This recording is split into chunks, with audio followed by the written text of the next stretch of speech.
In today's video, I'm going to teach you how to create email signature in kit.com. We'll build a clean, reusable signature you can drop into your emails in just a few clicks. Start by opening the Kit dashboard. Once you're in, head to the Send area.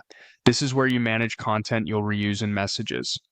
Inside Send, select Snippets. Snippets are small, reusable pieces of content, perfect for an email signature so you don't have to rebuild it every time. Create a new snippet. When the editor opens, choose Blocks. Blocks arrange elements vertically and give a tidy, stacked layout that works great for signatures. Inline is better for short text that sits within a sentence, but for a signature, Blocks keeps things consistent across different email clients.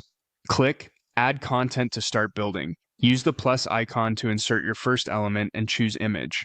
Now select. Choose an image to upload and pick a logo or headshot from your computer. Aim for a clear, small file so your emails stay lightweight.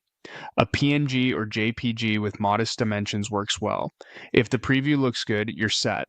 Remember, you can always replace the image later if your branding changes. Back at the top, rename the snippet to something descriptive so it's easy to find later, something like email signature or signature marketing. Clear names save time when your snippet library grows. Next, add your text. Click the plus icon again, choose paragraph, and type your name and your title or role.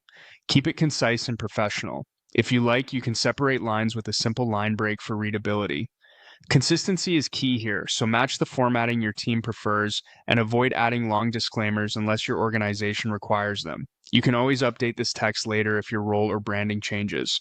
When everything looks right, click Save. That's it, your signature snippet is ready. From now on, you can insert this saved snippet whenever you compose messages in Kit, keeping your emails on brand and consistent without any extra effort.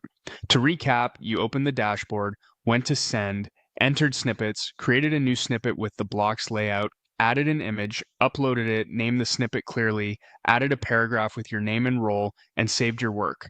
With these steps, you've built a clean, reusable email signature that's quick to maintain and easy to apply across your communications. Thanks for following along. Your new signature is ready to go.